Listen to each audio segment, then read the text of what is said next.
Here we're training adults, so we're looking at adult learning. That's our normal blood pressure range. Adults bring to the training, to the course, their past experiences, past skills, transferable skills from other jobs and certificates that they've done. 90? Yep, okay. Our model here at Worley is that we have a training centre where we do theoretical and practical training, and then we go into the clinic. Folks, today we're going to learn about venipuncture.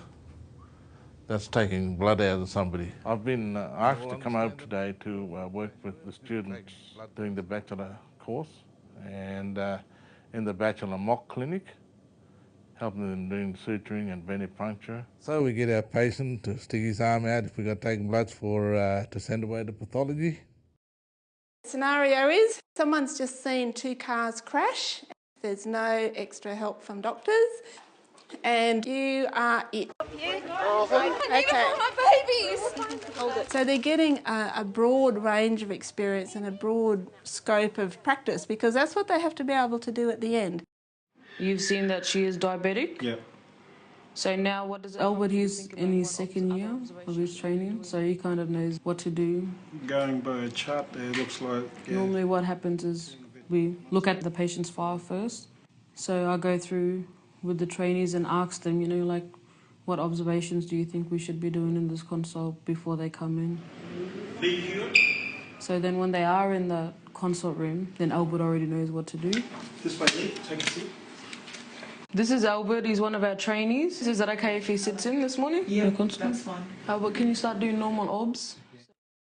Sandy, we know that Angie's got chest pain. Yeah. So when we take Angie into the treatment room, what do you think we should do? Okay, according to CARPA, I'd like to give her 300 milligram of aspirin. With the discussion with Sandy today, we worked together to make sure that we're up to date with the evidence-based medicine, and that's what our CARPA manual's based on, and that's the clinical tool that's used in the Territory for all rural and remote services. Even though we know that she's got diabetes, personally as an Aboriginal and Torres Strait Islander doctor, I feel it's incredibly important to offer that upskilling and ongoing learning, and it's a dual process. It's not just a one-way street, it's a reciprocal relationship that I have with the health workers. Just like a podiatrist or a doctor or a nurse, health workers are now required to be registered. The majority of our health workers at Wuchopperen have provider numbers, which means they're allowed to invoice Medicare for services delivered.